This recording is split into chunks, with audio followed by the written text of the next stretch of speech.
असाध्य रोगों के लिए नाम्स का सुलभ उपचार। जी हाँ, आपको बता दें कि दुनिया में एक एडवांस मेडिकल साइंस प्रचलित है, लेकिन अब इससे भी अधिक अच्छा साइंस आया है जो तेजी से रिजल्ट देता है, जिसका कोई प्रतिकूल असर नहीं है। ये साइंस है नाम्स अर्थात नवजीवन अग्रम मेडिकल साइंस। नाम्स के managing director doctor Madhav Desai, doctor NG Desai MBBS MD हैं। वो 55 वर्ष से प्रैक्टिस करते हैं, जो नाम्स आरोग्य शास्त्र के जनक हैं। उनके सहयोगी डॉक्टर हिरल शाह ने नाम्स आहार शास्त्र पर अनुसंधान किया है। इन दोनों शास्त्रों के समन्वय से बोरीवली स्थित उपचार केंद्र पर सफलतापूर्वक उपचार किया जाता है। चलिए आपको सुनाते हैं कि मीडिया से बातचीत के दौरान डॉक्टरों का और क्या कुछ कहना है। वैसे मेरा डॉक्टरी तो रेगुलरली, जैसे कि मैं पास हो गया MBBS 1973 में 23 में, और उसके बाद में 5.5 साल का MD था, तो उसके बजाय मैंने इंडोर मतलब रेसिडेंशियल MD किया, वो 3.5 साल में हो गया। और उसके अंदर एक बार सर्जरी करके छोड़ दिया और एक बार दूसरा कोर्स किया। दोनों कोर्स पसंद नहीं, लास्ट में हमने प्रिवेंटिव में ज़्यादा ध्यान डाला और प्रिवेंटिव में पूरा कर दिया। फिर उसके साथ में रिसर्च चालू कर दिया। उसके पहले ही हमने मेडिसिन में रिसर्च चालू कर दिया, क्योंकि MBBS होने के बाद में पहले 3 साल में हमें काफ़ी सारे अनुभव ऐसे आए कि रिजल्ट्स कुछ खास पेशेंट को समाधान संतोष नहीं देते। इसके लिए हमने उसके जगह पे कि इसमें और कुछ कर सकते हैं, कुछ चेंजेस कर सकते हैं कि जिससे रिज़ल्ट परमानेंट रिज़ल्ट आ जाए। डायबिटीज़ हमेशा के लिए जाएगा कि नहीं, जाना चाहिए। ब्लड प्रेशर है, कोलेस्ट्रॉल है, किडनी प्रॉब्लम्स है, ये सदा लिंगर ऑन होल लाइफ तक चलते रहते हैं। और ऐसे नहीं हो, उससे अच्छा कि उसमें पेशेंट को राहत मिले, उसको आराम मिले और उससे छुटकारा मिले। जभी से हमने रिसर्च चालू कर दिया। This was during 1975, 76 to 78। सब लोग या पेशेंट को सदा के लिए इच्छा रहती कि हमें बीमारी से राहत दो, छुटकारा दो। हम समझते हैं कि पेशेंट को बीमारी से छुटकारा देने से ज़्यादा ज़रूरी दवाई से छुटकारा देना। तो बीमारी तो ठीक है, उनको दवाई से ये लोग परेशान हो जाते हैं। हाँ, उसमें साथ साथ मतलब बीमारी तो निकल जावे और उसके साथ साथ तो दवाई लेनी न पड़े। तो बड़ा सवाल है, क्योंकि हम लोग, जैसे कि मैं देख रहा हूँ, लोगों करीब 50-60 साल से इसके साथ जी रहे हैं, दवाई के साथ में, बीमारी के साथ में और परहेजी के साथ में। ये तीनों के साथ में, परहेजी बोलो या परेशानी बोलो, ये दोनों के साथ में पेशेंटों को, पूरी दुनिया को जीना पड़ रहा है। कुछ फ़र्क नहीं पड़ा जब से मैंने देखा है। करीब 65-68 से मैं दुनिया देख रहा हूँ, मतलब मैच्योरिटी के बाद में, कि जब से लेकर आज तक लोगों को ना तो दवाई से छुटकारा मिला है, ना तो दवाई कम होगी, ना तो बीमारी से छुटकारा मिला है, ना तो खान पीन के परहेजी से। इसमें क्या होता है, डॉक्टर कम परहेजी बोलते, हम अपने हिसाब से, घर वालों से, अनुभव से काफ़ी सारी परहेजी एक दूसरे से पूछ के करते हैं। वो कम ज़्यादा सही होती है, मगर वो ज़्यादा करते, ये सबसे छुटकारा मिल सकता है क्या?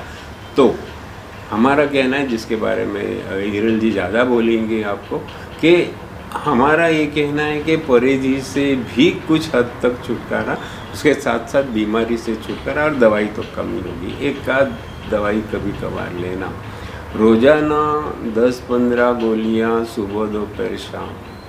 एक दिन मैं एक लंबे सफ़र में था अमेरिका के, तो बीच में वो जो मेरा बाजू वाला जो पैसेंजर था, तो इतना बड़ा डब्बा लगे, वो इंग्लिश था, मगर वो हम सोचा ये लोगों को भी वही है जो हमारे यहाँ भी कहा जाता है।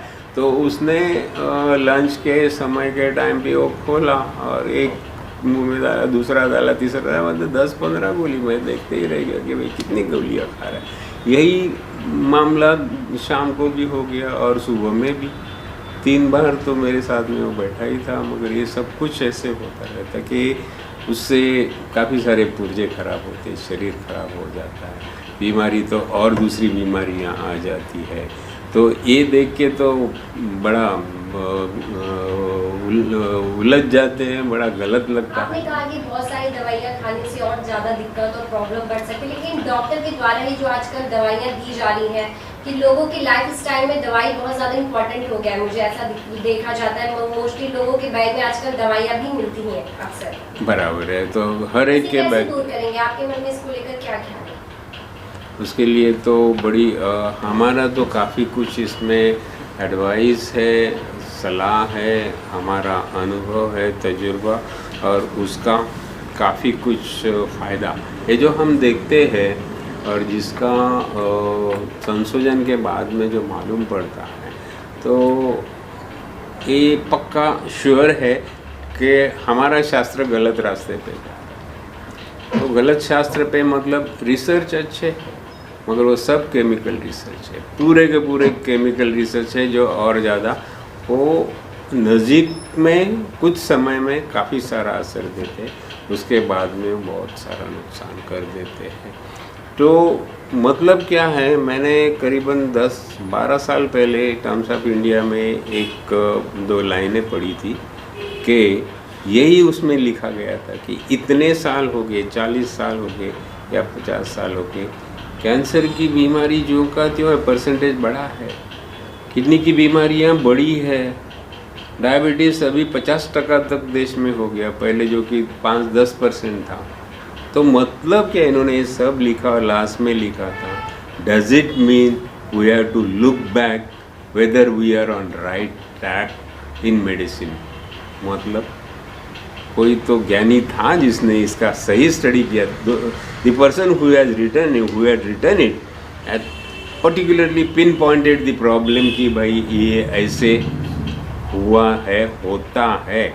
मतलब कहीं तो हम गलत जा रहे हैं क्या? अगर इसमें कोई पेशेंट की तादाद कम नहीं होती, दवाई कम नहीं होती, तो 2 साल पहले हमने सुना कि एक बड़े नामचीन हॉस्पिटल बॉम्बे के, उसमें 100 करोड़ की एक मशीन, ऐसे मशीनें लाई गई। तो मैं दिल में कहता रहा कि भाई ये मशीन से कितने कैंसर पेशेंट कम होने वाले हैं। तो ये मशीन की कोई कीमत है।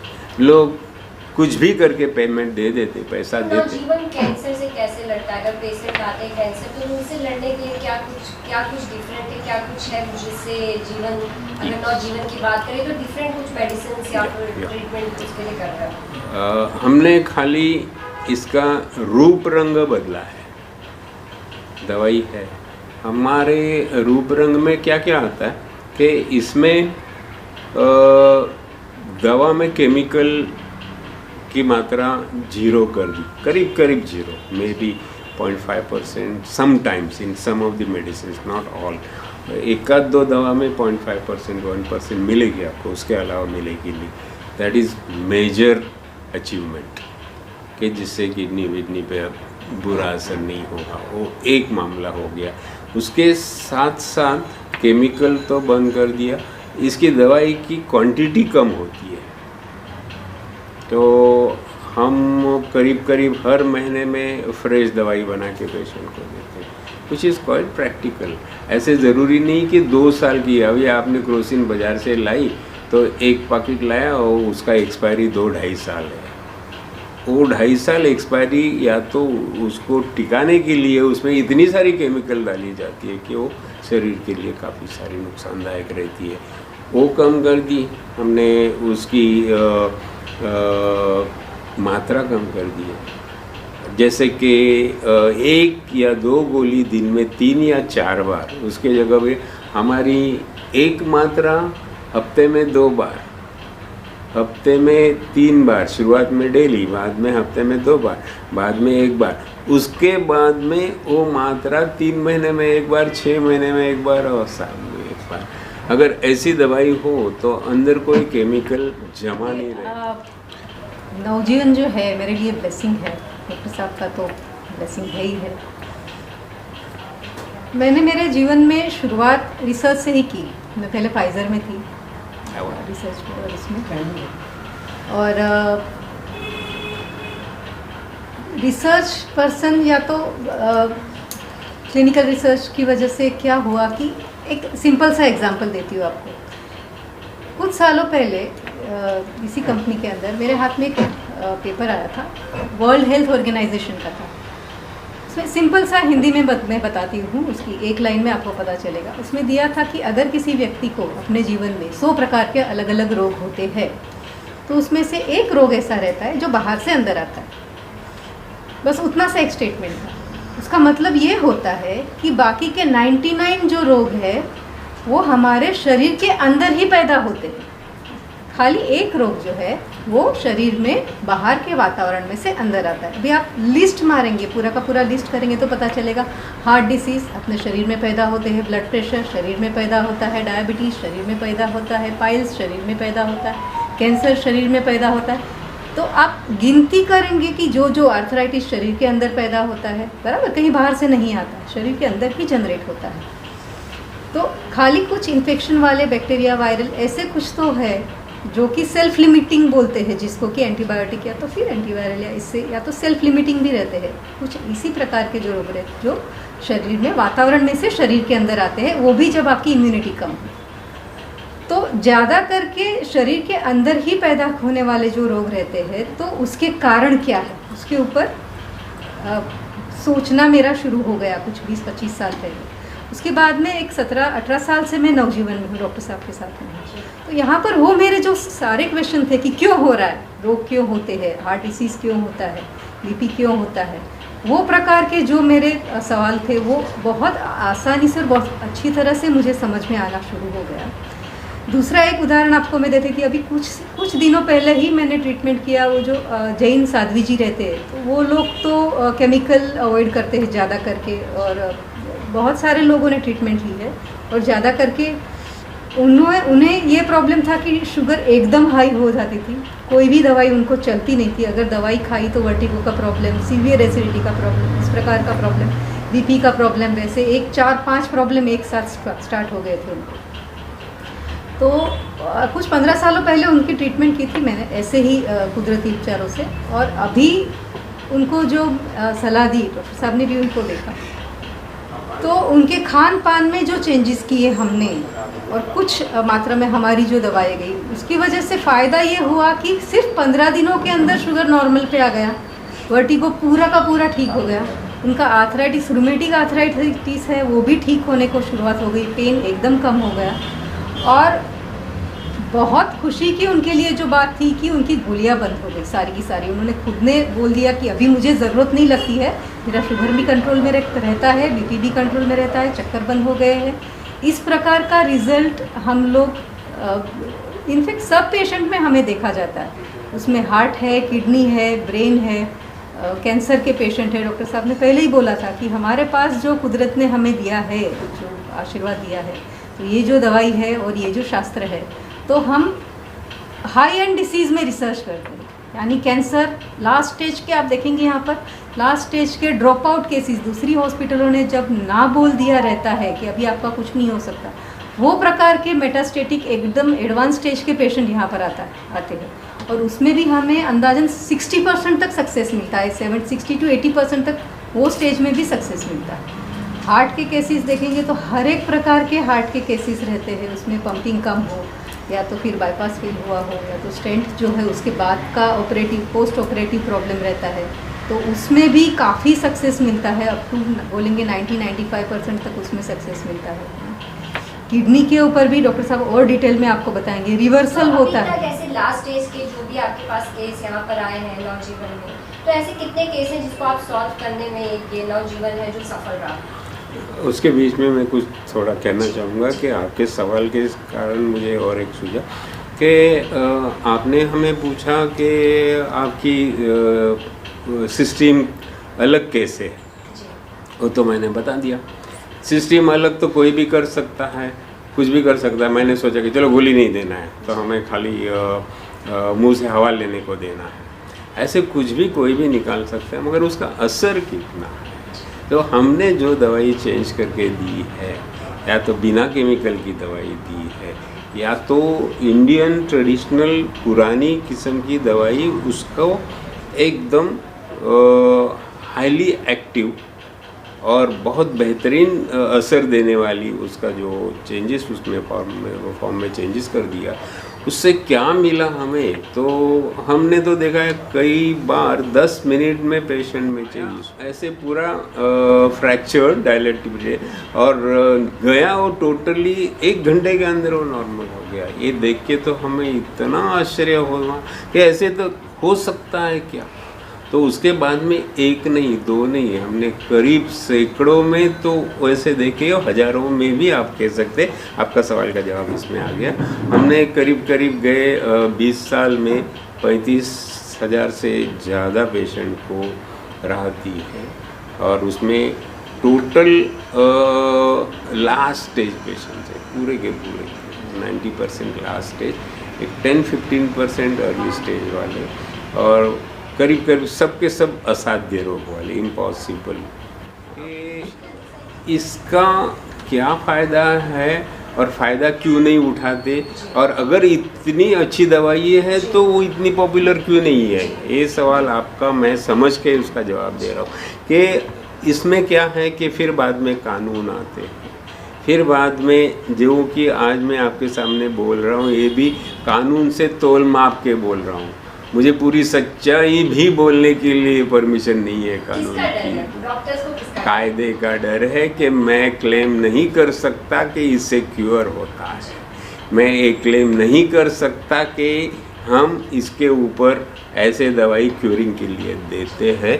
तो वो कहना, उसके कारण कोई, उसके पीछे कुछ कारण अच्छे भी है कि भाई उसमें क्या होता है कि फिर हमारी ओर से अच्छा कारण ये है कि हम बंधे जाते। पेशेंट फिर पूछेगा कि आपने बोला था कि हम आपको 100% ठीक करूंगा, और उसमें से 1 या 2% लोग ठीक नहीं हुए, तो ये गारंटी देना ही नहीं चाहिए, ये कानूनन है और ये देना नहीं चाहिए ये भी। मगर अगर वहाँ पर थोड़ा कानून मोड़ के अगर कुछ अलग होता कि आपको ऐसे कोई बंधन नहीं है, मगर आप बोल सकते हैं कि कुछ हद तक आप ये बोल सकते, वैसे नहीं है, या तो बोलो या तो मत बोलो, नहीं बोलना ही आपका कानून है बोलने। और भी बहुत सारे ऐसे सख्त सज़ा होने जैसे कानून है, उसके लिए हम उसको उच्चारते ही नहीं है।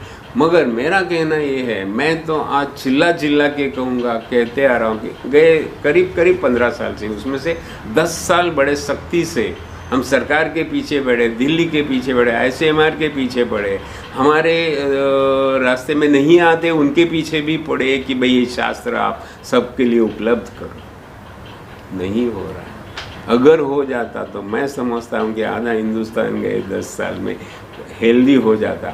मैंने तो कई बार कहा है कि अपने देश की मिलिट्री, डिफेंस है, अपने स्पोर्ट्समैन है, सबके लिए काम की चीज़ है।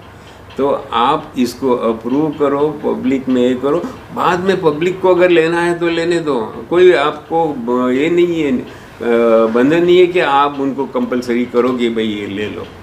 और आपको हमें इतने पेशेंट यहीं पर दिखाएंगे जिनको एक पेशेंट ऐसे। बहुत ही अच्छा है जो विदाउट केमिकल अगर आप पेशेंट को ठीक करते, तो इसको लेकर कभी आपने सरकार तक अपनी बात को पहुंचाने की आपने कोशिश की? क्योंकि ये चीजें वही कह रहा हूँ ना कि 10 से 15 साल से चालू, उसमें से 10 साल सख्ती से बहुत पीछे पड़ के कर रहे हैं, तो भी नहीं हिल रहा है। फाइल ही किधर गुल हो जाती है। मतलब आपकी बात उन तक पहुँच नहीं पा रही है?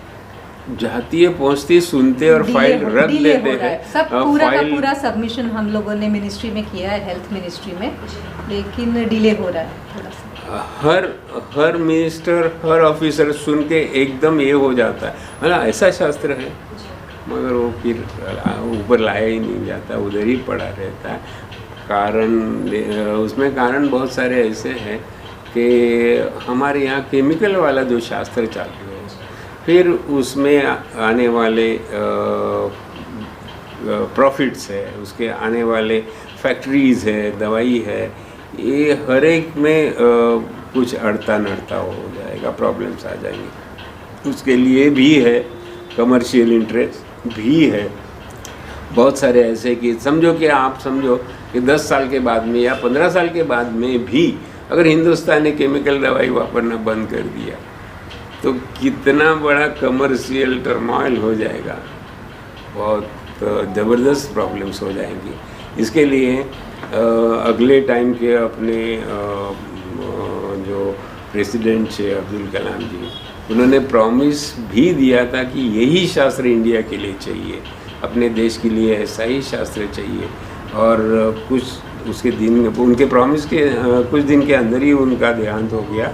मगर दूसरी बार जब उनको मिला तब उन्होंने कहा कि आपकी मुलाकात हुई? हाँ, मुलाकात होगी। 3 बार मुलाकात हुई थी। आपके और पास इसके फोटोग्राफ्स हैं कुछ उनके साथ नहीं, जो उसका कारण ऐसे है कि वो बहुत शॉर्ट टाइम में गुजर गए।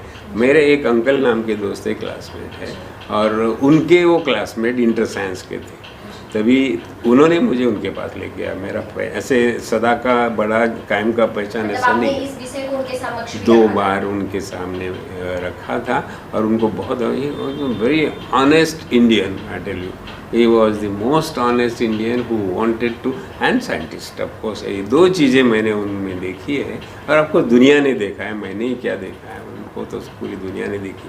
तो ये बात जो है कि उन्होंने किया था, ऐसे एक ही नहीं 4-5 जन मैं आपको बता दूंगा कि उसमें एक डॉक्टर पोद्दार अपने महाराष्ट्र के एजुकेशन डायरेक्टर मेडिकल, उन्होंने तो मुझे लिख के दिया है, उसका उनका फ़ोटो हम दे सकते, 2-4 जजिस हैं उनका भी दे सकते। इन्होंने पोद्दार साहब ने तो बताया तू कहीं भी लिख डाल मेरे बारे में, मैंने ये दवाई लिया है, मेरा ब्लॉकेज क्लियर हो गया।